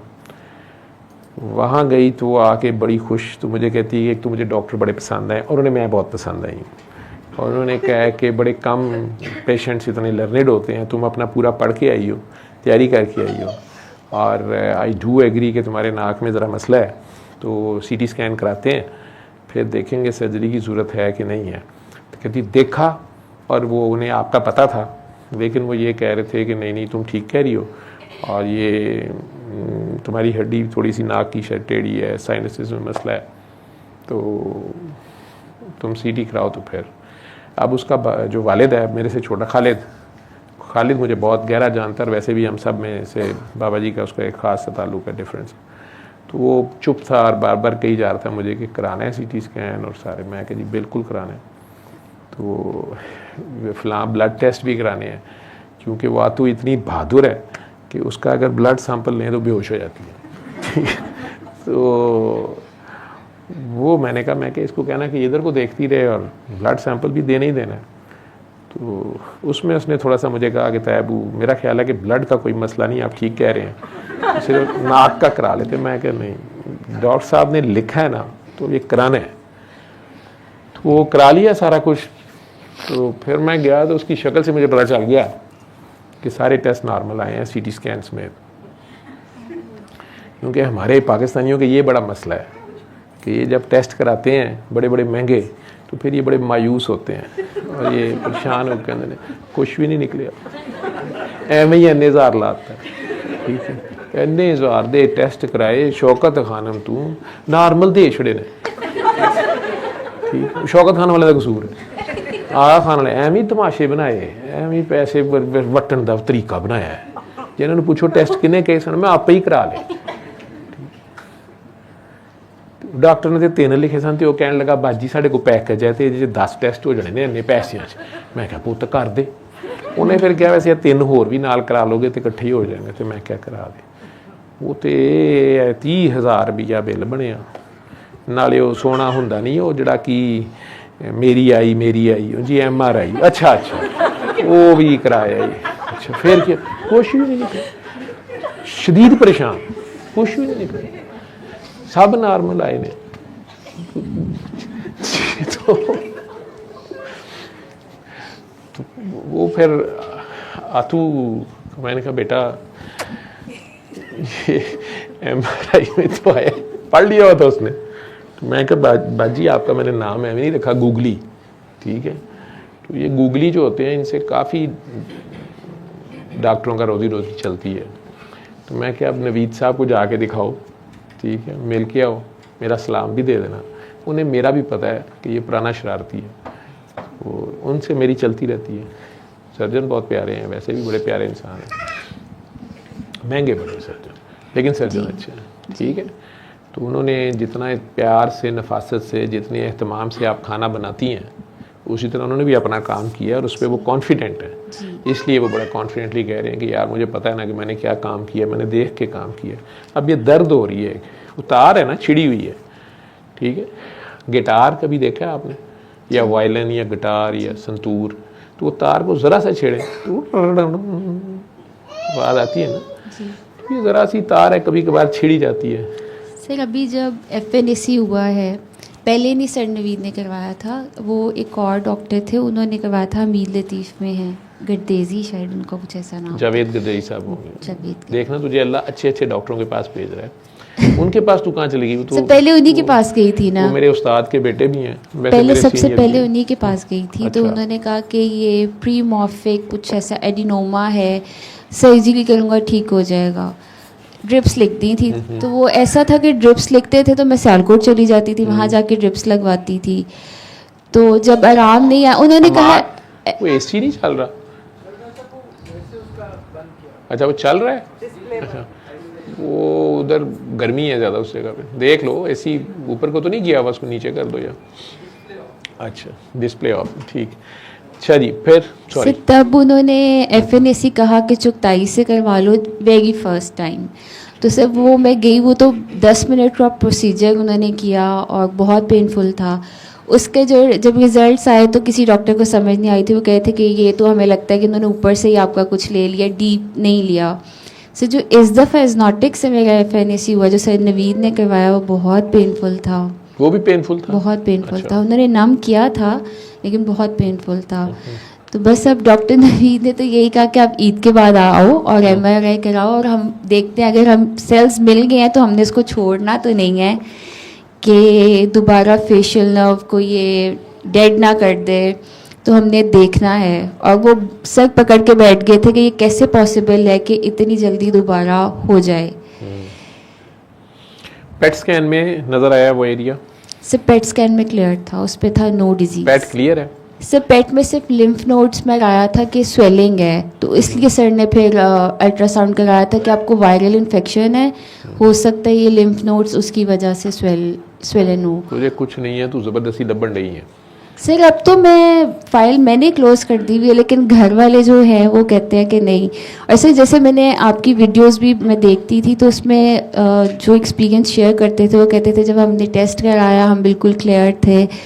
तो सर वो कैसे टेस्ट कराते थे जब आप तो कहते हैं कि टेस्ट ना कराएं, अल्लाह के स्पोर्ट जब कर दिया है तो यकीन रखें, तो फिर सर वो टेस्ट करा के बताते थे कि हमने टेस्ट कराया और वो क्लियर था। मैं नहीं कहता किसी को कि टेस्ट ना कराएं, मैं खुद डॉक्टर हूँ जी, और अपनी डॉक्टरी भी पूरी करता हूँ। तो यही मेरे घर वालों का भी यही था कि का जो प्रोटोकॉल होता है उसके मुताबिक मैं उस बंदे को जो मेरे से डॉक्टरी मशवरा मांगता है या डॉक्टरी तरीका इलाज के साथ चल रहा होता है, तो मैं उस पर मेडिकल प्रोटोकॉल सारे फॉलो करवाता हूँ।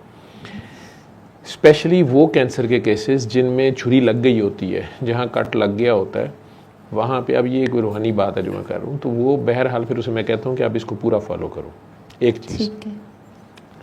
दूसरा ये कि जैसे आपके केस में जिस वक्त एक बार रिपोर्ट नॉर्मल आ जाती है और आप ठीक होते हैं, ठीक है, तो उसके बाद मैं कहता हूँ कि अब इसके टेस्टा मेस्टा ना कराना है, ठीक है, उसको कहता हूँ। अब ये भी एक किस्म की रोक होती है कि अब ये कितना मानता है और कितना कायम रहता है, ठीक है, क्योंकि उस दौरान उसको इशारा मिल गया होता है कि उसकी असल गलती क्या है, कहाँ से मार खा रहा है, और वो गलती उसने कंट्रोल करनी होती है। प्लस इस बात पे कायम होना होता है। अब उसका ये टेस्ट होता है कि वो ये कहता है कि ये डॉक्टर जावेद की फूंक से ठीक हुआ है या फलानी कीमोथेरेपी या रेडियोथेरेपी से ठीक हुआ है या ये मेरे अल्लाह ने ठीक किया। और मेरे अल्लाह ने, मेरी सरकार ने मुझे ये निशानदेही कर दी, मुझे ये मेरे दिल में डाल दिया, मुझे ख्याल गुज़र गया कि ये मेरी गलती है। मैंने वो गलती पकड़ ली और उसके बाद अल्लाह का करम है कि आज तक मैं ठीक हूँ। एक क्लास ये है। एक क्लास वो है जो कहती है कि हाँ सूरह रहमान तो हमने सुनी थी, हाँ सीधा बुर्दा शरीफ भी सुना था, लेकिन वो सर्जन बहुत अच्छा था और फिर उसने कहा कि नहीं अब ये भी कराओ। सर ने तो कहा था रहने दो, लेकिन फिर हमने वो भी कराया, उसकी वजह से ये मसला हो गया। उसको ठीक कराने गए तो फिर ये हो गया। तो उन्हें अल्लाह भी कुरान में कह रहा है कि जब ये फंसे होते हैं ना तो फिर ये उठते बैठते सोते जागते मुझे पुकारते हैं, और जब इन्हें निकाल दिया जाए उस मुसीबत से तो इनमें से कुछ ऐसे हैं जो कहते हैं कि हमारे पे हमारे अल्लाह ने करम कर दिया, लेकिन कुछ ऐसे हैं जो फट भूल जाते हैं और कहते हैं कि नहीं वो वैसे जवेद साहब की फूंक ने बड़ा काम किया। तो फिर मैं इन्हें कहता हूँ कि जवेद साहब की फूंक कढ़ा के छड़ोगे तो उस पर कायम रहना। तो उस नमाज पे कायम रहने का तरीका ये होता है कि आप धड़ाधड़ अब ज़्यादा से ज़्यादा लोगों को खुद दुआ कराना शुरू कर दें। सर अगर तबीयत ख़राब होती हूँ, मैंने अभी तक और ज़्यादा अगर बीच में कोई तबीयत ख़राब हो तो फटाफट अपना गिरेबान पकड़ें कि आज मैंने मोहसिन को कहाँ से डांटा है, या मोहसिन से बड़ों को कहाँ डांटा है, अपने बड़ों को किसके साथ मैंने बदतमीज़ी की है, कहाँ मैं कोई गलती तो नहीं कर गई, मासूम बच्चों को खामखा उनके अब्बे के हिस्से की फैंटी तो नहीं लगा दी। क्योंकि जो अब्बू को फैंटी लगानी होती है वो अगर बच्चों को लगाएं, बच्चे मासूम होते हैं, ठीक है, उनकी आ भी कई बार पकड़ लेती है, ठीक है। तो अगर बंदे को पता चल जाए कि ये मैंने मासूमीन पे जो है जो लाठीचार्ज किया था उनके अब्बे के घर आने से पहले पहले, फिर उनके नाम बड़े बड़े रख लेते हो तुम लोग, ठीक है, किसी फातिमा को फैंटी लगा देते हो, किसी सकीना को, ठीक है, किसी ज़ैनब को खूब बाल शाल खींच देते हो, ठीक है, और मौला हुसैन के पास करबला जाने का तो बड़ा शौक़ होता है, लेकिन बच्चे का नाम हुसैन रख के तो फिर उसकी भी ठीक ठाक किस्म की दुर्गत बना देते हो। तो ये भी ध्यान रखने होते हैं। ठीक है। कितने बच्चे हैं तेरे? सर 2 बेटे हैं। माशाल्लाह, क्या नाम है उनके? एक 9 इयर्स का है मोहम्मद अनस और एक 4 इयर्स का है मोहम्मद इब्राहिम। ये किसने नाम रखे हुए हैं? सर जो बड़ा बेटा है उसका मेरे पापा के एक बहुत अजीज़ है मदीना शरीफ में, उन्होंने रखा हुआ है, और इब्राहिम का मैंने। तो क्या बुलाती क्या हो इन्हें नाम? अनस, और छोटे को कभी इब्बी कहती हूँ। ठीक है। बड़े वाले को अक्सर डांट पड़ती है, वो टैब बहुत ज़्यादा देखता है तो उसको डांट देती हूँ। अनस नाम क्यों रखा हुआ है उसका? किन का नाम था अनस? सर ये था मोहम्मद अनस है ना? मोहम्मद अनस था पहले, शायद उसको सिर्फ अनस कहते थे, फिर उसको मोहम्मद अनस उसका नाम था। अनस सरकार के एक गुलाम दोस्त साथी भी थे, शायद उनका नाम हो। ठीक है, तो प्यार बनती जाओ, कुछ नहीं है, ठीक हो जाएगा, और ठीक ही है। तो आशा बाजी से जुड़ी हुई हो जी, ठीक है, दुआ करा दी है, तो इधर क्यों आना पड़ गया? सर वही जो मुझे दर्द होती थी और मुझे समझ नहीं आ रही थी, मैं तो दुआ भी तो करा दोस्त रही। होती है, दर्द तो अल्लाह याद कराती है, दर्द से ही तो अल्लाह याद आता है, वैसे कहाँ याद आता है? वही अल्लाह, तो अल्लाह याद आता है ना, आता है। बस दर्द दोस्त होती है हमारी। ये दर्द ही रब है, दर्द ही रसूल है, ठीक, ये दर्द में मिलता है, वैसे कहाँ मिलता है? तो बेफिक्र कुछ नहीं है। बाजी ने कहा ना 2 हफ्ते अपना नाम पढ़ना प्यार से है, जितने प्यार से अल्लाह करीम ये नाम लेते हैं ना, सारा दिन फरिश्तों की दौड़ें लगवाते रहते हैं। क्या नाम बताया था तुमने मुझे अपना? अस्मा। अस्मा, अस्मा का खाना ले जो, अस्मा का रिस्क ले जो, अस्मा के सांस ले जो, अस्मा अस्मा अस्मा अस्मा अस्मा अस्मा। किन का नाम था अस्मा? सर हज़रत अबू बकर की साली का नाम था। साली का? नहीं, हाँ जी, नहीं बेटी, सॉरी बेटी। बेटी, एक उनकी और हज़रत बेटी मोहम्मद सल्लल्लाहु अलैहि वसल्लम की साली थी और हज़रत अबू बकर की बेटी थी। एक हज़रत अबू बकर सिद्दीक़ की बेटी थी। जी। उनका क्या काम था, उन्होंने क्या रोल प्ले किया था?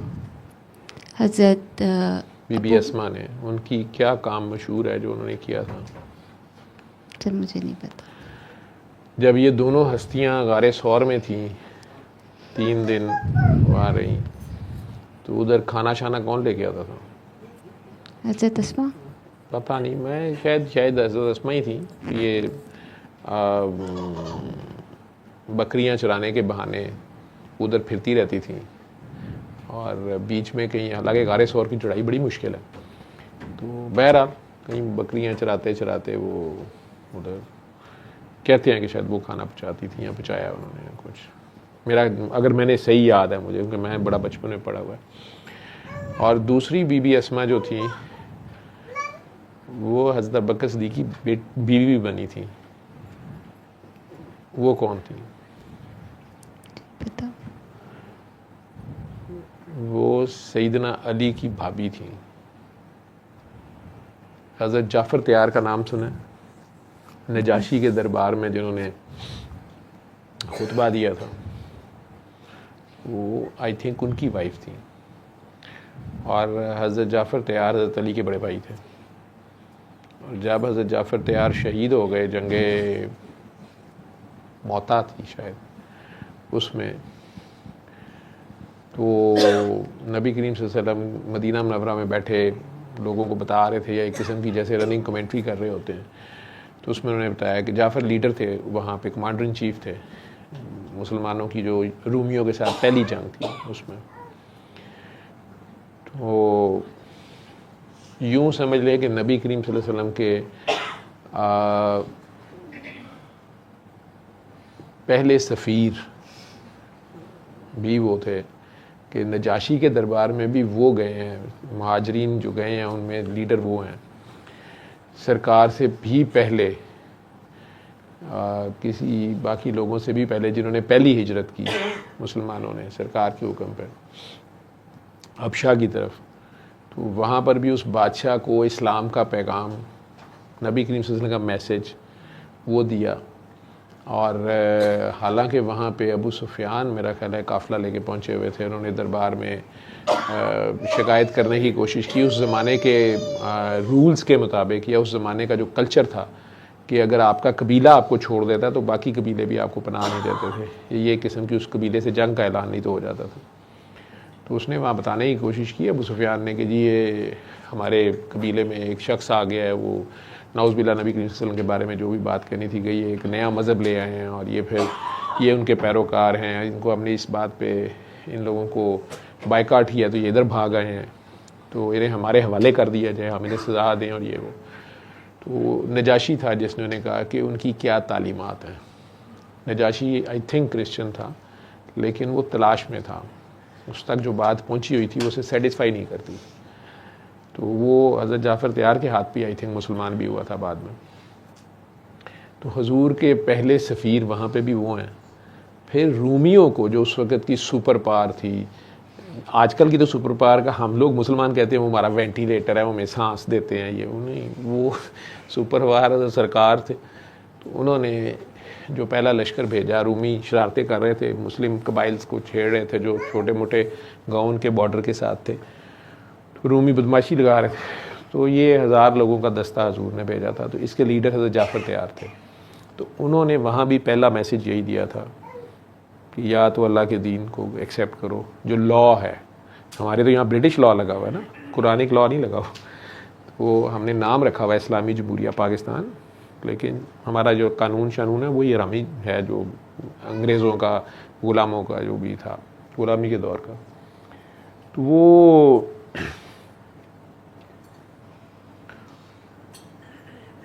वहाँ पर भी उन्होंने पहला मैसेज यही दिया। और दूसरा ये है कि नहीं तो फिर हमें जजिया दो, रूमी जजिया थे, ठीक है, जो उधर उस ज़माने का रूस अमेरिका था, और नहीं तो फिर हमारे से जंग कर लो। तो जंग हो गई, तो उसमें सब वो शहीद हो गए। हुजूर ने पहले बताया हुआ था कि अगर ये शहीद हो गए तो फिर नंबर 2 कमांडर इन चीफ ये होंगे, और फिर भी शहीद हो गए तो नंबर 3 खालिद बिन वलीद होंगे। और फिर खालिद बिन वलीद जो थे आखिर में वो बताते हैं उस दिन उनके हाथ से 9 तलवारें टूटी, इतनी जंग शदीद हुई। और आखिर में बहरहाल उन्होंने ऐसी जंगी चाल चली कि रूमी भी बस हो गई हुई थी उनकी, उन्हें समझ नहीं आ रही थी। उन्होंने कुछ मुसलमानों को कहा कि यार तुम लोग पीछे से पहाड़ के घूम के वापस ऐसे एंटर हो, नारे मारते जैसे पीछे से नया लश्कर आ गया। तो रूमियों को हो गया कि यार ये तो नए बंदे आ गए इनके। तो उसके बाद उन्होंने रिट्रीट करना शुरू किया। तो रूमियों ने भी नहीं पीछा किया, लड़ाई नहीं हुई, जिस पे सैयदना उमर फारूक को बड़ा एतराज़ रहा। वो बड़ा आके सरकार के दरबार में उन्होंने कहा कि मुसलमानों ये कॉन्सेप्ट नहीं था। तो सरकार ने कहा कि नहीं, जब हालात इस लेवल पे आ गए थे तो ये भी एक चाल ठीक है, नेक्स्ट टाइम पे बात चलेगी।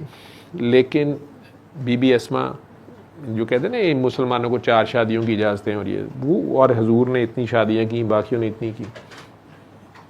ये जहन में रखें कि मुसलमान बहुत थोड़े थे, मर्द उसमें बहुत थोड़े थे, ठीक है। अब जो मुसलमान जंगों में शहीद हो रहे हैं उनकी बीवियां, उनके बच्चों की कफालत कौन करेगा? और वो जंग भी ऐसी थी कि थोड़े से लोग और इतनी बड़ी पार से लड़ रहे हैं। उस ज़माने का जो कल्चर है, जो मज़हब है, जो दीन दुनिया है, जो असूल हैं, उन सारों की बेस पे ये थोड़े से लोगों को लानत मलामत भी हो रही है। लोगों के नज़दीक तो ये काफिर हो गए ना, नौज़ुबिल्लाह, मुर्ताद हो गए, काफिर हो गए, उनके दीन से हट गए। तो सोशली भी आपका बाइकाट है।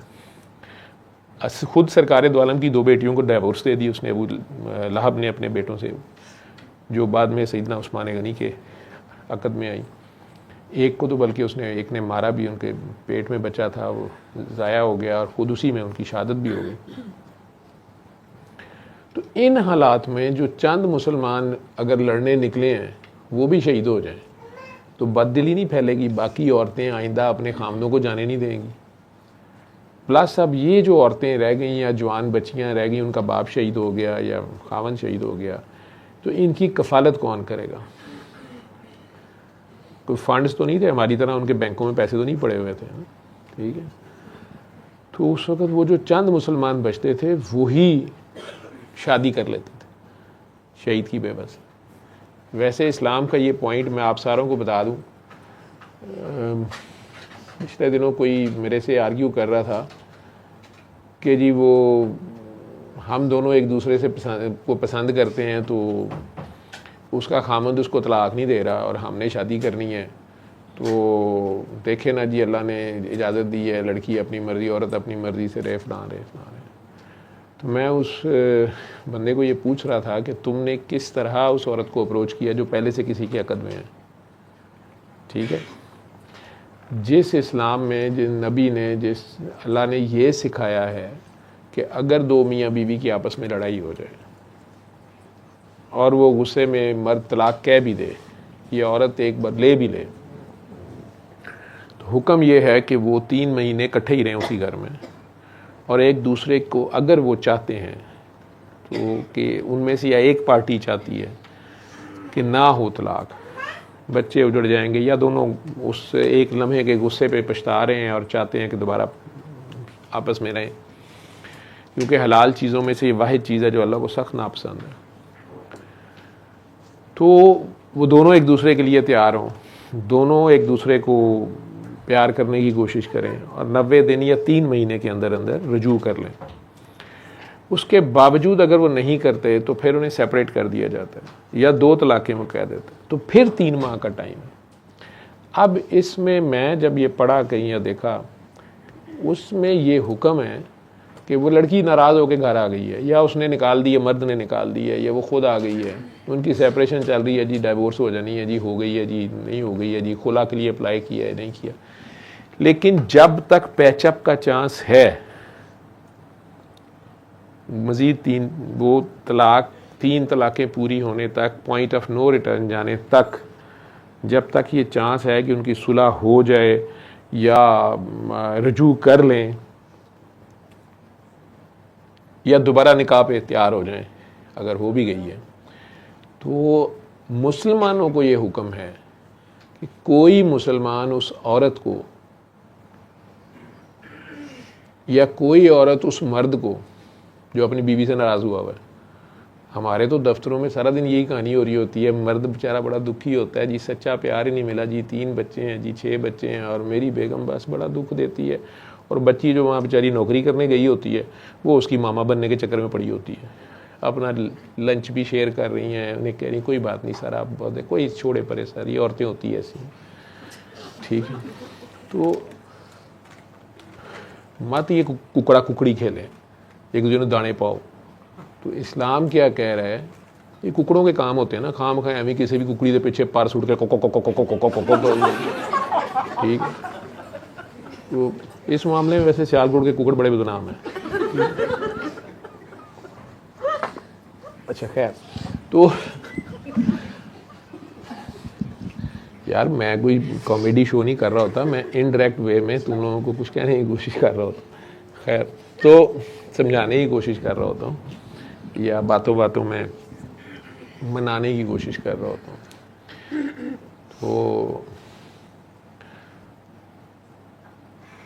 उसमें हुक्म है, सरकार की हदीस भी है कि जब तक उनका अभी पैचअप का चांस है तो कोई मर्द औरत उन दोनों में से किसी को अख मटक्का करने की कोशिश ना करे, अपना पैगाम भी ना भेजे कि आई एम इंटरेस्टेड, या ये कोई बड़ा अमीर है, कोई एमएनए है, कोई एमपी, कोई मिनिस्टर है, कोई जर्नैल है, कोई जज है, तो वो किसी की बीवी को या किसी के खामन को, आजकल काकियाँ भी जर्नैल और सारी हैं ना, जज जुज भी सारे ओहदों पे हैं, तो उसको हिंट भी ना दें, उसको आस भी ना दें, उधर पैगाम भी ना भेजें। जैसे कई कबाइल में पहले होता था कि रिश्ता किसी ने पूछा हुआ है, दूसरी पार्टी अगर पूछ लेती थी गोलियां चल जाती थी। वो गलत बात है कि जी हमने पूछा है, इनकार हो गया, अब कोई ना पूछे, अब ये लड़की की देखते हैं कौन शादी, वो गलत बात है। लेकिन जब एक बंदे ने बात की हुई है, उनका अभी चल रहा है, तो अगर वहाँ से क्लियर इनकार जब तक नहीं होता तो उस वक्त तक कोई दूसरा मुसलमान बीच में टांग ना फंसाए। और जहाँ पे मामला ही मियाँ बीवी का है, उनकी लड़ाई हो गई है, ठीक है, ये तीन हालतों में से, मतलब नबी करीम सल्लल्लाहु अलैहि वसल्लम को झूठ से, मेरा ख्याल है उन्हें किसी चीज़ से नफरत नहीं थी, उन्हें नफरत थी झूठ से नफरत थी, ठीक है। अदरवाइज वो स्वाय प्यार के, रहमत के कुछ है ही नहीं है, वो प्यार ही प्यार है। तो नफरत का कॉन्सेप्ट उनके बारे में मतलब आता ही नहीं है। लेकिन अगर उन्हें नफरत थी तो उन्हें झूठ से नफरत थी, ठीक। मतलब वो कहते मजाक में भी ना बोलो।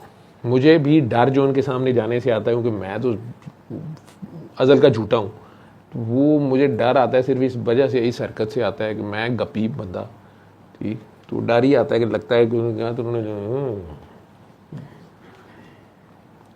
तो एक मामले में, तीन में से एक मामले में जिसमें उन्होंने झूठ बोलने की इजाज़त दी है,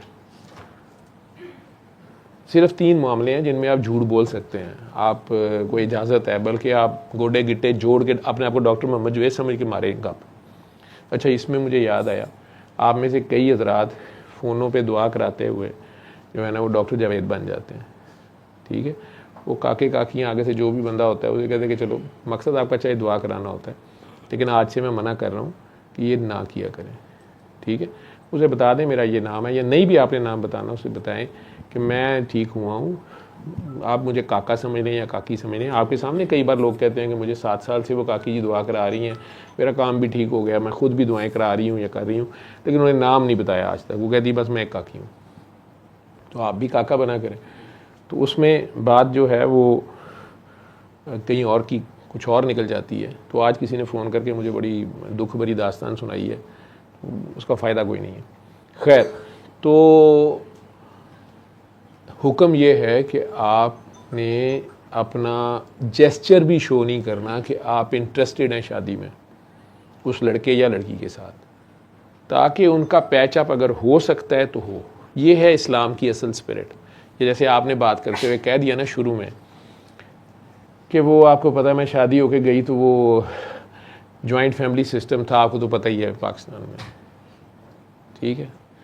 अल्लाह कह रहा है इन्हें कहो कि ये फ़िरका फ़िरका ना हो, ठीक है। ये फ़िरके का इस्लाम से कोई ताल्लुक़ नहीं है। इसी तरह ये जो जॉइंट इस्लाम एक जॉइंट फैमिली सिस्टम है, ये नहीं है कि एक ही घर में सारे रह जाएं, उससे नहीं अल्लाह मना कर रहा। अब एक ही कमरे में सारे बंद करी जा रहे हो, नहीं, आप जगह थोड़ी है, बिल्कुल अपना अपना घर लें। आपकी सोच में आप एक फैमिली हो, पहले तो कबीले एक दूसरे के लिए मर जाते थे ना, अब सगे बहन भाई नहीं एक दूसरे के लिए मर रहे। सिवाय मरग शादी के, शादियां तो इसलिए रखी होती हैं कि अच्छा यदि धी भी वड्डी होंगी भी, हम आएगा ना मनान, असी जाना ही नहीं। मरग का भी कई बार कह देते हैं साडा बनना हो गया फॉर गॉड से। अल्लाह ने सिला रहमी पे बड़ा जोर दिया है और कता रहमी के सख्त खिलाफ है। जो एक यूट्रस के लोग होते हैं उन्हें इकट्ठा रहना चाहिए, जो एक माँ के रहम से आए हैं। उन्हें आपस में प्यार मोहब्बत भी, एक दूसरे के ऊपर उनका हक ज़्यादा है, एक दूसरे का पहले ख्याल करना है और सेक्रीफाइस भी करना है। ये इस्लाम है, इसमें सलामती है, इसमें कोई भलाई है। लेकिन जब आप इन चीज़ों को वैल्यू नहीं करते तो फिर आप जगह जगह छितर खाते हैं और बड़ी देर बाद याद आता है। लेकिन कमिंग बैक, हुक्म ये है कि जब तक वो इद्दत पूरी नहीं होती, आप में से कोई अपने किसी हवाले से इशारा भी, डायरेक्ट बात नहीं, इशारा भी नहीं देगा कि आप इंटरेस्टेड हैं शादी में, ताकि उनका अगर पैचअप हो सकता है तो वो हो किसी तरह। और अगर मियाँ बीवी की सुलह कराने के लिए झूठ भी बोलना पड़े, एक को उधर ले जाके कहा कि वो तो तुम्हारे लिए मर रहा है, वो चाहे गालियाँ दे रहा हो, उसको जाके कहा वो तुम्हारे लिए मर रही है, वो चाहे गालियाँ दे रही हो, और आहिस्ता आहिस्ता उनकी किसी तरह सुलह कराने की कोशिश करना, इसमें झूठ बोलने की इजाज़त है। या फिर आपकी जान पे बना, ये जान बच सकती है झूठ बोल के, तो उसके लिए इजाज़त। और आखिरी चीज़ यही है, जंग के अंदर झूठ बोलना, कि ट्रंप नूं कह देना तुहाडे कोल एटम बम है, अच्छा वो देना की होएगा, साढ़े कोल ऐसा मटीरियल आ गया, एटम बम चलते ही नहीं होते, ते साढ़े को माई चीज़ां है। उन्हें कहा कौन ही है, कहते तेनों की पता है, ये महल्लियां ने महल्ले तबाह कर देंदी है। वो ट्रंप खुद WWE से आया हुआ है, नूरा कुश्तियां खेल खेल के, ठीक है। इन्होंने तो एक बार असी अपना झारे का भरा घलता कि पता नहीं बेटा था उसका, वो उधर इनके पहलवानों को थप्पड़ मारे, वो रिंग तो बाहर, वो सारे हाथ जोड़ गए, भाईजान सच्ची मुच्ची नहीं लड़ना, उन्होंने समझ ही ना आए, बेचारा खानदानी पहलवान, बड़ी मुश्किल इन्होंने उसको ये नूरा कुश्तियों पे लगाया, ठीक है। नवाज शरीफ साहब उसके बाद पैदा हुए, तो ये उन्होंने घर हूँ, हालांकि उनकी कोई बच्ची है, मैडम कलसूम नवाज उन्हीं की उस घर से हैं, लेकिन बहरहाल की हो सकता है, तो शैतान आखिरकार घेर ही लेता है। वो हुक्म ये है कि आपने उधर पैगाम भी नहीं भेजना, ठीक। तो उस वक़्त मुसलमान तो थोड़े से थे, तो जिस तरह से उस जंग में बहुत से मुसलमान शहीद हो गए, अब उनकी बीवियां हैं, बच्चे हैं, घर कैसे चलेगा। तो हज़रत जाफ़र तैयार की जो बेगम थी, हज़रत अली की जो बड़ी भाभी थी, उनका नाम भी अस्मा था, ठीक है। तो उनसे फिर शादी किसने की थी?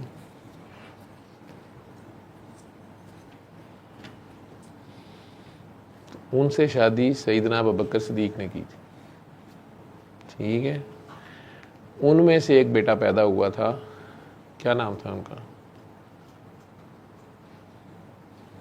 उनको पाला, पैदा हज़रत अबू बकर के बेटे थे वो, और थोड़े ही अभी बड़े हुए थे तो सरकार भी पर्दा फरमा गए, और फिर सैयदना अबू बकर सिद्दीक़ भी 1 साल बाद चले गए। अब वो फिर बेवा हो गई, बेटा भी अभी छोटा सा था। अब किसने उनसे शादी की और उस बच्चे को किसने पाला?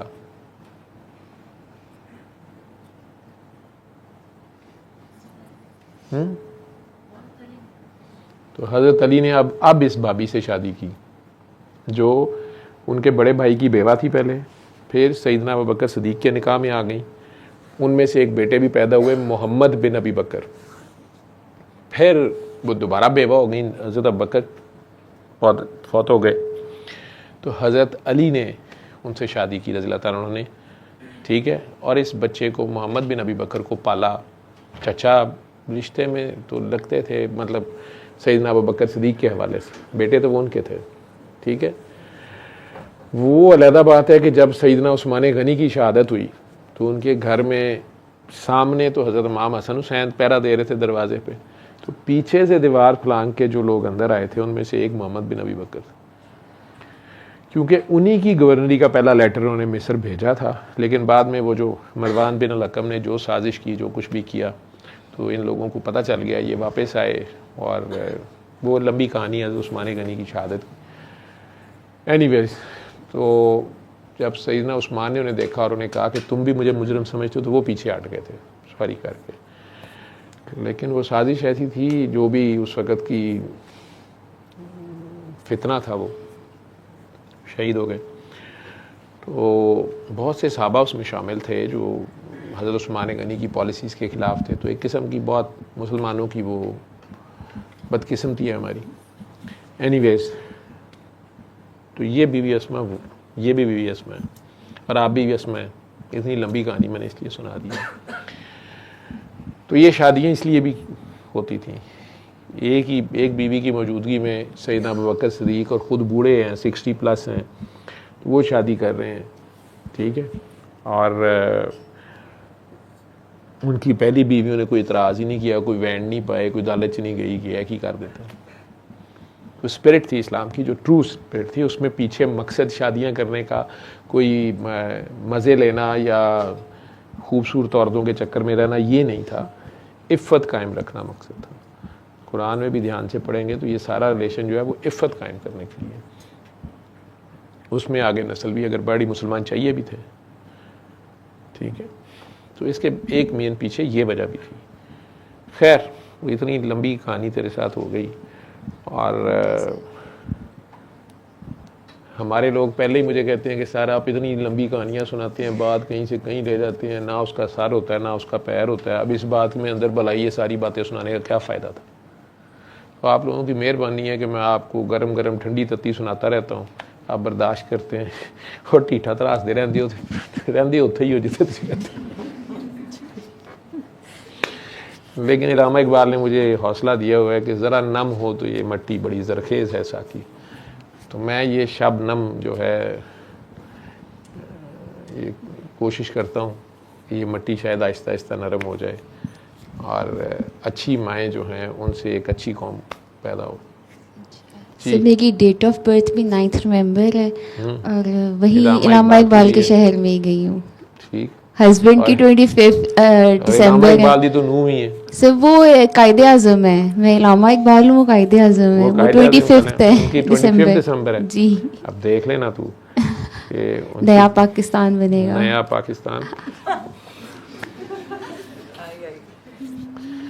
अच्छा, ये कायदे आज़म की डेट ऑफ बर्थ पे पैदा हुए हैं जी। नवाज शरीफ साहब ने भी यही लिखवाई हुई है। वो तो मैं भूल गई। ठीक है। और हमारी जो मसीही बरादरी है वो बड़ा दिन भी इसी दिन मनाती है। जी जी। ठीक है। तो यानी क्रिसमस पूरी दुनिया में हज़रत ईसा अलैहिस्सलाम का मिलाद जो है वो उस दिन मनाया जाता है।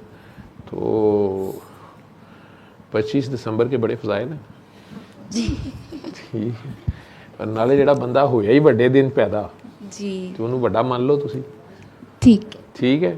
चल शुक्र है बात समझ आ गई। तो अपना नाम प्यार से पढ़ती रही, इतने प्यार से जितने प्यार से अल्लाह ये नाम लेता है ना सारा दिन। सो 1 वीक पढ़ना जितना तेरी बाजी ने कहा। जी ठीक, बाजी नहीं ठीक है, बीच में से बाजी को नहीं निकाली। जी ठीक है। बाजी नाते पढ़ती है ते बड़े प्यार ना एदा टिंग उथे लिंक ही गई। सही, इस दफ़ा गुंबद खज्जा के सामने वही सुनती गई हूँ, अंदर आजुल जना में भी। ठीक है। तूने मोहसिन के लिए दुआ की थी वहाँ पे? जी सर। क्या दुआ की थी? अल्लाह मियाँ इसकी दाढ़ी सफ़ेद ना हो। सर पिछले दिनों काली कटवाई हुई थी। पिछले दिनों करवा के आए थे, डाई करवा के आए थे। डाई करवा के जी। इनके इनहेरिटेड है वाइट बाल जो है ना, सब भाइयों के हैं ऐसे। कुछ तो बहुत बूढ़े हैं, जवानी में बुजुर्गी आ जाती जी जी, कुछ तो बहुत ही बूढ़े हैं। मैंने कहा ना कि बुजुर्गी तो है ना, जिस माँ के ये बच्चे हैं जी जी, तो कुछ तो आया होगा ना जी। सबको है, सबके तो आप बस सारों को प्यार से, जो कि आपके लिए सारे बड़े हैं। जी सर। आप बस इज्जत दिया करो सबको। जी सर। ठीक है जी। और बड़े कभी डांट डपट कर भी दें तो वो आपके फ़ायदे के लिए होती है। जी सर। खुश रहना चाहिए। सर बहुत कम आते थे हमारी तरफ, लेकिन जब भी आए हैं तो इज्जत और प्यार से ही एहतराम ही किया उनका। बस ये आपके ऊपर बनता है, ये कोई आपने एहसान नहीं किया। जी सर। ठीक है जी। लाहौर दी कुड़ियां तो साडा नक ना नहीं, देखना छोटा जिहा नक है मेरा, कोई कटा ना नहीं, तेरी मेहरबानी। जी सर। ठीक है जी। सियालकोटी कहण के आहो लियाए सन कुड़ी एक लाहौरू, आफत ही सी भाजी। ठीक है। ठीक। ਉਹਦਾ ਨਖਰਾ ਹੀ ਬੜਾ ਸੀ। वो कहें कि नहीं नहीं लाहौरों एक कुड़ी आई है इतों तो सारिया माइयां पर्स कच्छे मार के लाहौर टुर गई ने कहती है जी नूह लियानी ठीक खबरें आए ना ऐसी जी ठीक है कि सियालकोट में लाहौर ब्रांड की वाह वाह वाह वाह हो जाए कितों लियाए नूह लाहौरों होर कितों लियानी सी ठीक असी घट हाँ किसी नालों जी सर ठीक थैंक यू। अब किसी और को पकड़ा मेरे से इतनी बातें की हैं तूने दर्द तो नहीं हुई नहीं नहीं थोड़ी सी एक दफ़ा हुई है लेकिन वो फिर पता नहीं खुद ही ठीक हो गया है। वो उस वक्त जब मैंने कहा ना कि यह काम ठीक करते तू क्या नहीं नहीं नहीं नहीं नहीं नहीं वो उस वक्त होती है जब अंदर से होता ना सर ऐसे डेली भी कैसे नहीं हो सकता होती डेली भी नहीं होती है लेकिन कभी डेली तो तू अच्छी है तुझे रोका इसीलिए जा रहा है कि तू कभी-कभी। अच्छी है अगर तू गॉन केस होता फिर कुछ नहीं होता ठीक है तो वो कोई फरिश्ता छोटा सा पास बैठा हुआ है तो उसको पता है कि काकी यहाँ से गलती करती है तो वो उस वक्त स्विच ऑन करता है ऑफ कर देता है ठीक है सर ये सूर्य रहमान थेरेपी के बाद ही पता चला कि कुछ है पहले तो पता ही नहीं था। वो अंदर ही अंदर फैल जाता खुदा न खास्ता जी ठीक है नहीं वो पता ना तू कराने निकलती तू एक हफ्ता और सूर्य रहमान सुन लेती तो उससे भी नहीं तुझे गलती पता चल जाती या तू जितनी तनदही से तू डॉक्टरों के पास जा रहे हो जितनी अब तो नहीं मुश्किल जा मुरादी रही। से उतने ही प्यार से अल्लाह के आगे फिर पेश हो जाती कि अल्लाह मियाँ मैं करा लेती हूँ जिस डॉक्टर को पैसे देने हैं मैं दे देती हूँ नहीं मुझे बता दो दे मैं क्या करूँ सर अल्लाह इस मियाँ दफ़ा इशारा दे तो देते। मैं इतनी खुश थी क्योंकि मैं जब भी जाती थी मुझे वायरल इन्फेक्शन होता था। इस दफ़ा मैं बहुत खुश कि मैं बीमार नहीं हुई मेरे दोनों भाई हो गए लेकिन मैं नहीं हुई। वापस आई हूँ एक हफ़्ता बीमार गई हूँ लेकिन डॉक्टर के पास नहीं गई लेकिन जिस दिन बहुत ज़्यादा तबीयत खराब हुई है फिर मैं इत्तेफाक गई हूँ तो मुझे ड्रिप्स वगैरह लगी। देखा मुझे ये फ़ोन आ गया काकी का जी